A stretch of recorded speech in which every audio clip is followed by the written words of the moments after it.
Hey hello friends, welcome back to my channel. അങ്ങനെ ദയയും കൂട്ടി നമ്മുടെ അനന്തമാഷി ശബരിയുടെ വീട്ടിലെത്തിയിരിക്കുകയാണ്. പോലീസുകാര് അപ്പൊ തന്നെ അവിടെ അബിയെ മൊഴിയെടുക്കാനായിട്ട് കൂട്ടിക്കൊണ്ടു വന്നിരുന്നു. ആ സമയത്താണ് അബി ഒരു കുറ്റം ചെയ്തിട്ടില്ലെന്നും തന്റെ മകളാണ് തന്റെ ഭർത്താവിന്റെ റൂമിൽ വന്ന് ഭർത്താവിന്റെ പൈസ എടുത്തുകൊണ്ട് പോയത്, മറ്റാരും മോഷ്ടിക്കണ്ട എന്ന് കരുതിയിട്ടാണ് താൻ എടുത്തുകൊണ്ട് പോയത് എന്നെല്ലാം ദയ പറഞ്ഞു. ശബരിയാണെങ്കിലോ ദയയാണ് ക്യാഷ് കൊണ്ടുപോയത് എന്നറിഞ്ഞ ഷോക്കിൽ നിൽക്കുകയാണ് കേട്ടോ. വാസന്തിക്കൊക്കെ വളരെയധികം സന്തോഷമാവുകയാണ് ദയനെ പോലീസ് പിടിക്കല്ലോ എന്ന് ഓർത്തിട്ട്. പോലീസുകാരനോട് എന്തായാലും അനന്തമാഷി റിക്വസ്റ്റ് ചെയ്യാണ് തന്റെ മകൾ ചെയ്ത് ഈ അവിവേകത്തിന് പൊറുക്കണമെന്ന്. പക്ഷെ പോലീസുകാരൻ അതൊന്നും കേൾക്കാൻ കൂട്ടാക്കുന്നില്ല. ഒരു തെറ്റും ചെയ്യാത്ത ഒരു നിരപരാധിയെ കണ്ടില്ലേ പോലീസ് സ്റ്റേഷനിൽ കയറ്റിയിട്ട് ഇത്രമാത്രം ഉപദ്രവിക്കേണ്ടി വന്നു, എല്ലാം നിങ്ങളുടെ മകള് കാരണം. അപ്പൊ യഥാർത്ഥ പ്രതിയെ പിടിക്കാതിരിക്കാൻ കഴിയില്ല എന്ന് പറയാണ്. അതിൽ അനന്തമാഷി ശബരിയോട് പറയാണ്, ശബരി മോനെ, നിന്റെ പണമാണ് നഷ്ടപ്പെട്ടത്, നിനക്ക് പരാതി ഇല്ലെങ്കിൽ ദയവ് ചെയ്തെന്ന് പറഞ്ഞപ്പോഴേക്കും പോലീസുകാരൻ പറഞ്ഞു പരാതി ഉണ്ടെങ്കിലും ഇല്ലെങ്കിലും ദയ ഞങ്ങൾ കൊണ്ടുപോവുക തന്നെ ചെയ്യും, മാഷ് പോലീസ് സ്റ്റേഷനിലേക്ക് വന്നാൽ മതി എന്ന് പറയാട്ടോ. അതിൽ ദയ, അച്ഛാ പ്ലീസ് അച്ഛാ എന്നെ കൊണ്ടുപോകാൻ അനുവദിക്കില്ലേ അച്ഛാ, അച്ഛൻ പറഞ്ഞിട്ടല്ലേ എന്നെ പോലീസിന് വിട്ടുകൊടുക്കില്ലെന്ന് പറഞ്ഞിട്ടല്ലേ ഞാൻ ഇങ്ങോട്ട് വന്നതെന്നൊക്കെ ചോദിച്ചു ദയ കരയുന്നുണ്ട് കേട്ടോ. അപ്പൊ തന്നെ പോലീസുകാരൻ വനിതാ പോലീസിനോട് പറഞ്ഞ് ദയെ പോലീസ് ജീപ്പിലേക്ക് കയറ്റാൻ നോക്കാണ്. തന്റെ വണ്ടിയിൽ കൊണ്ടുവന്നോളാം എന്നൊക്കെ അനന്തമാഷി പറഞ്ഞെങ്കിലും പോലീസുകാരൻ അതൊന്നും കേൾക്കാൻ കൂട്ടാക്കുന്നില്ല. ശബരിയുടെ എന്നെ വിട്ടുകൊടുക്കല്ലേ എന്ന് പറഞ്ഞ് ശബരിയുടെ കൈ പിടിച്ച് ദയ കരഞ്ഞെങ്കിലും ശബരിയുടെ മനസ്സ് തീരെ തണുക്കുന്നില്ല കേട്ടോ. ശബരി ഒന്നും മിണ്ടാതെ തന്നെ നിൽക്കുകയാണ്, ഒന്നും പ്രതികരിക്കാനാവാതെ. അങ്ങനെ ദയയും കൂട്ടി പോലീസുകാർ പോവുകയാണ്. അനന്തമാഷ് അവിടെ തളർന്ന് നിലത്ത് ഇരുന്ന് പോവുകയാണ്. തന്റെ മകൾക്ക് ഈ ഒരു ഗതി വന്നല്ലോ, അവൾ ചെയ്ത അവിവേകത്തിന് ഇങ്ങനെ ഒരു ശിക്ഷ അവൾക്ക് കിട്ടിയല്ലോ, പക്ഷെ അവളെ പോലീസിന് വിട്ടുകൊടുക്കില്ലെന്ന് താൻ പറഞ്ഞതല്ലേ, എന്നിട്ടും വിട്ടുകൊടുക്കേണ്ടി വന്നല്ലോ എന്ന് ദയയുടെ തിരിഞ്ഞുള്ള ആ നോട്ടത്തില് അനന്തമാഷ് എന്താ കുറ്റം ചെയ്ത മാതിരിയാണ് അവൾ നോക്കുന്നത്. എന്തായാലും സംഗതിയൊക്കെ ഒരു വശത്ത് ദയയുടെ അഹങ്കാരത്തിന് കിട്ടി. നിരപരാധിയായ അബിക്ക് ഇങ്ങനെയൊരു ജയിലിൽ കിടക്കേണ്ടി വന്നതും അതിന്റെ പേരിൽ പോലീസുകാർ അവനെ ഉപദ്രവിച്ചതിനും ഒക്കെ ദയ ശിക്ഷ അർഹിക്കുന്നുണ്ട്. എന്തായാലും വാസന്തി അവിടുന്ന് കൈകൊട്ടി ചിരിക്കാൻ തയ്യാറായി നിൽക്കായിരുന്നു കേട്ടോ. ഇതേ സമയത്ത് നമ്മുടെ വിനയനാണെങ്കിലോ രഘു തന്റെ ഫോൺ പിടിച്ചു കൊണ്ടുപോയതിലുള്ള ദേഷ്യമൊക്കെ അമ്മാവനോടും അമ്മയോടും പറയാണ്. അമ്മേ, എന്റെ ഫോണ് അവനെന്താ വല്ല സ്കൂൾ പിള്ളേരുടെയും ഫോൺ തട്ടിപ്പറിക്കുന്ന പോലെയാണ് തട്ടിപ്പറിച്ചു കൊണ്ടുപോയത്. അല്ല വിനയ, നിന്റെ ഫോണിൽ ഒന്നുമില്ലെങ്കിൽ രഘു എന്തിനാ നിന്റെ ഫോൺ തട്ടിപ്പറിക്കാൻ ശ്രമിക്കുന്നത്?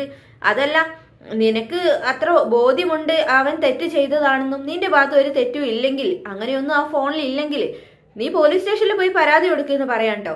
അത് കേട്ടതും വിനയം പറഞ്ഞു, അതിലൊന്നുമില്ല, പക്ഷെ എൻ്റെ ഭാര്യയുടെ ചേച്ചിയുടെ ഭർത്താവല്ലേ രഘുവേട്ടൻ, അപ്പം അങ്ങനെ ഒരാളെ പോലീസ് സ്റ്റേഷനിൽ കയറ്റണ്ട, അങ്ങനെ ഒരാൾക്കെതിരെ പരാതി കൊടുക്കണ്ടെന്ന് കരുതിയിട്ടാ ഞാൻ ഇങ്ങനെയൊക്കെ ചെയ്യുന്നത്.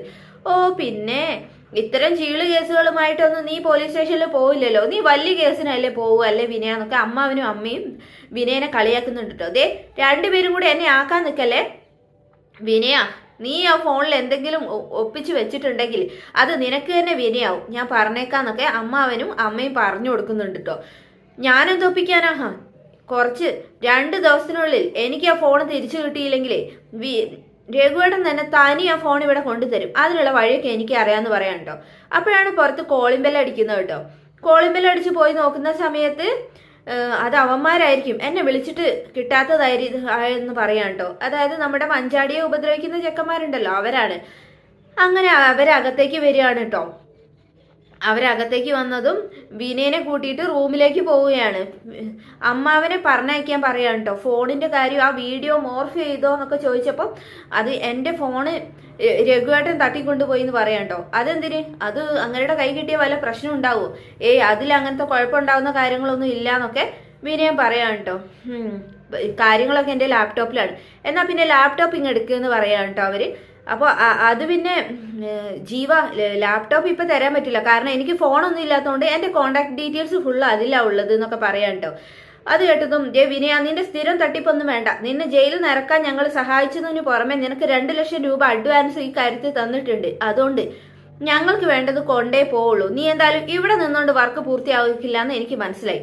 നിനക്ക് ഫോണല്ലേ പ്രശ്നം, 10,000 രൂപ എന്ന് പറഞ്ഞിട്ട് 10,000 രൂപ വിനയനെടുത്ത് കൊടുക്കാണ്ടോ. ഇതേ നിന്റെ അമ്മാവിന്റെ കൈ കൊടുത്തിട്ട് ഫോണ് വാങ്ങിക്കൊണ്ടുവരാൻ പറ. അതിന് അമ്മാവിന് ഫോൺ വാങ്ങാനൊന്നും അറിയത്തില്ല. ഒരു കാര്യം ചെയ്യാം, നമുക്ക് ഒരുമിച്ച് പോയി വാങ്ങാമെന്ന് വിനയം പറയട്ടോ. നിന്റെ അമ്മാവനെ ഈ സീനിൽ നിന്ന് ഒഴിവാക്കി വിടാൻ വേണ്ടിയിട്ടാണ് ഞങ്ങൾ ഈ കാര്യം പറഞ്ഞത് പറയട്ടോ. അങ്ങനെ വിനയ, നീ ഇപ്പം ഞങ്ങളുടെ കൂടെ വന്നില്ലെങ്കിൽ ആകെ പ്രശ്നമാവും, നിന്നെ ഞങ്ങൾ കൊണ്ടുപോകുന്നൊക്കെ പറയാണ്.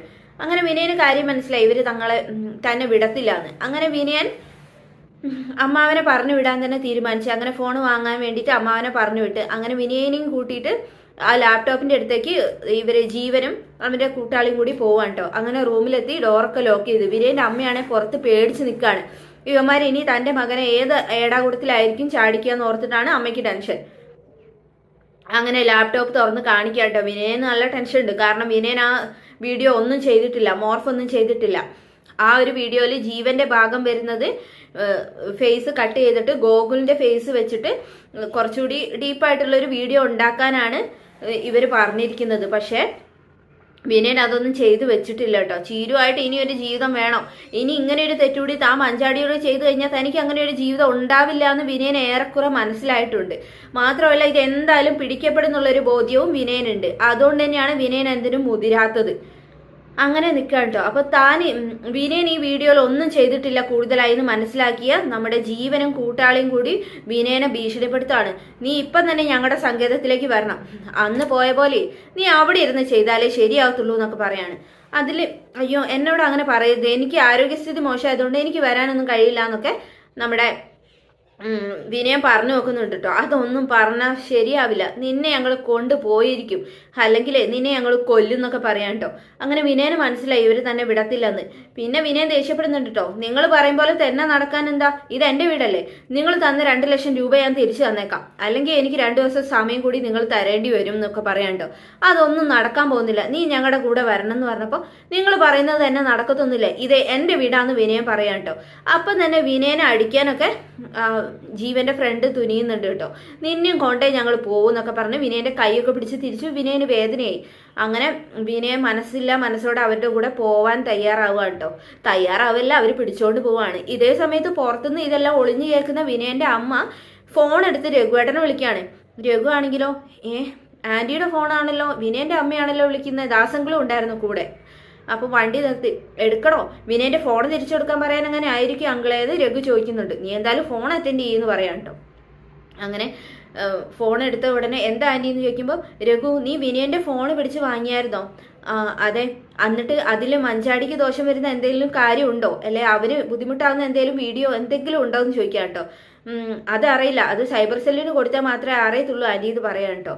എന്ത് പറ്റി ആന്റി, വേറെ എന്തെങ്കിലും പ്രശ്നം ഉണ്ടോ എന്ന് രഘു ചോദിക്കുമ്പോൾ ഉണ്ട്, ആ പയ്യന്മാരില്ലേ ജീവനും അവന്റെ കൂടെയുള്ളൊരു പയ്യനും, അവർ രണ്ടുപേരും വിനയന്റെ കാണാൻ വേണ്ടി ഇവിടെ വന്നിട്ടുണ്ട്. റൂം അടച്ച് അതിലിരിക്കുകയാണ്. എന്തോ പ്രശ്നമുണ്ട്, അവര് വിനയനെ കൊണ്ട് എന്തോ ചെയ്യിപ്പിക്കാനോ എന്തിനോ ആണ്. അവര് വീണ്ടും വിനയനെ എന്തിലെങ്കിലും കൊടുക്കുമെന്ന് എനിക്ക് പേടിയുണ്ട്. മാത്രമല്ല ആന്റിക്ക് അങ്ങനെ പേടി വരാൻ കാരണം എന്താ, അത് വിനയൻ ഒരു ദിവസം അവന്റെ അമ്മാവനോട് ഞാൻ പറയുന്നത് കേട്ടിട്ടുണ്ട്. ഈ ജീവന്റെയും കൂടെ നടക്കുന്നത് നിനക്ക് ദോഷം ചെയ്യുന്ന അവന്റെ അമ്മാവൻ പറഞ്ഞ സമയത്ത് എനിക്കതിലൊരു ദോഷവും വരാനില്ല. അതിൽ ജീവന്റെ തലയെ മാറ്റി ഗോകുലിന്റെ തല വെച്ച് അവര് പറയും പോലെ വീഡിയോ ഉണ്ടാക്കി കൊടുത്താലേ ബാക്കിയുള്ള കാര്യം അവര് നോക്കിക്കോളെന്ന് പറയാണ്. അത് കേട്ട് അമ്മാവൻ ചോദിക്കുന്നുണ്ട്, എടാ നിന്റെ ഭാര്യയുടെ അനിയത്തിയല്ലേടാ മഞ്ചാടി, അവളോട് ഇങ്ങനെ ഒരു ദ്രോഹം ചെയ്യാൻ നിനക്ക് എങ്ങനെ മനസ്സ് വരുന്നു? ആ വീഡിയോ വെച്ച് അവര് മഞ്ചാടിയെയും കുടുംബത്തിലെയും ഭീഷണിപ്പെടുത്തില്ലേടാ എന്നൊക്കെ ചോദിക്കുന്നുണ്ട്. അപ്പം അങ്ങനെ ഒരു വീഡിയോ എന്തെങ്കിലും വിനയൻ ക്രിയേറ്റ് ചെയ്തിട്ടുണ്ടെങ്കിൽ അത് ഒരിക്കലും അവന്മാരുടെ കയ്യിൽ കിട്ടരുത് രഘു, അത് പറയാനാണ് ഞാൻ വിളിച്ചതെന്ന് പറയാം കേട്ടോ. അങ്ങനെ ആന്റി ഞാൻ ഇപ്പം തന്നെ വന്നേക്കാം ആന്റി എന്ന് പറഞ്ഞിട്ട് രഘു ഫോൺ വെക്കാൻ കേട്ടോ. അങ്ങനെ ദാസങ്ങളിലോട് വിവരം പറഞ്ഞപ്പോൾ പെട്ടെന്ന് തന്നെ വണ്ടി എടുക്കുമെന്ന് പറയാണ്. അങ്ങനെ അവരവിടേക്ക് പുറപ്പെടുകയാണ്. ഇതേ സമയത്ത് വിനയനെ പൂച്ചയെ തൂക്കുന്ന മാതിരി ജീവനും കൂട്ടാളിയും കൂടി തൂക്കി താഴെ എത്തിക്കാൻ കേട്ടോ. വിനയന്റെ അമ്മ തടയാൻ ശ്രമിക്കുകയാണ്. നിങ്ങൾ എങ്ങോട്ടാണ് എൻ്റെ മോനെ കൊണ്ടുവരുന്നത്? അത് പിന്നെ അമ്മേ എനിക്ക് ഇവർക്കൊരു വർക്ക് ചെയ്തു കൊടുക്കാനുണ്ട്, അത് കൊടുത്ത് കഴിഞ്ഞാലേ ഇവരെന്നെ വിടൂന്നാ പറയുന്നതെന്ന് പറയാം കേട്ടോ. അപ്പോൾ നിങ്ങൾ ഓരോ ഏടാകൂടത്തിൽ എൻ്റെ മോനെ കൊണ്ട് എത്തിക്കരുത്, നിങ്ങളുടെ കൂട്ടുകൂടിയിട്ടാണ് അവൻ പോലീസ് സ്റ്റേഷനിൽ കയറേണ്ടി വന്നത് എന്നൊക്കെ പറയാം കേട്ടോ. അങ്ങനെയൊന്നുമില്ല അമ്മേ, ഇതിന് ഞങ്ങൾ ഓൾറെഡി 2 ലക്ഷം രൂപ കൊടുത്തതാന്നൊക്കെ പറയാം കേട്ടോ. അപ്പോൾ വിനയന്റെ അമ്മ പറഞ്ഞു, ദേ എൻ്റെ താലി ഇതാ, ഇത് ഞാൻ നിങ്ങൾക്ക് തരാം, 2 ലക്ഷം എത്രയാന്ന് വെച്ചാൽ നിങ്ങൾ എടുത്തോ, എൻ്റെ മോനെ കൊണ്ടുപോരുത്, അവൻ ആരോഗ്യമൊന്നും ഇല്ലാത്താന്ന് പറയാം കേട്ടോ. അപ്പൊ വിനയൻ പറഞ്ഞു, അമ്മേ പണം ഞാൻ ഇവർക്ക് തിരിച്ചു കൊടുക്കാന്ന് പറഞ്ഞതാ, പക്ഷെ ഇവര് സമ്മതിക്കുന്നില്ല എന്ന് പറയണേ. എൻ്റെ മോനെ കൊണ്ടുപോകാൻ പറ്റില്ല എന്ന് പറഞ്ഞിട്ട് വിനയന്റെ അമ്മ തടയുന്നുണ്ട്. പക്ഷെ ഇവനെ ഞങ്ങൾ കൊണ്ടുപോയേ തീരൂ എന്ന് പറഞ്ഞിട്ട് വിനയനെ പിടിച്ചു വലിച്ചു കൊണ്ടുപോകാൻ കേട്ടോ. അവിടെയാണ് ഇന്നത്തെ എപ്പിസോഡ് കഴിഞ്ഞത്. എന്തായാലും അവനെ കൊണ്ടുപോകുന്നതിന് മുന്നേ തന്നെ നമ്മുടെ രഘുവേട്ടൻ അവിടെ എത്തും. ജീവനും കൂട്ടാളിക്കും ചേർത്ത് വിനയനും നല്ലത് കൊടുക്കും. ഇനി മേലിൽ മഞ്ചാടി ഉപദ്രവിക്കുന്ന കാര്യത്തെക്കുറിച്ച് അവർ ചിന്തിക്കാത്ത തരത്തിലുള്ള ഒരു മറുപടി തന്നെ നമ്മുടെ രഘുവേട്ടന്റെ ഭാഗത്തുനിന്ന് കിട്ടുന്നതാണ്. വീണ്ടും അടുത്ത കിട്ടുന്ന വീഡിയോയിൽ കാണാം. അതുവരേക്കും thanks for watching my channel.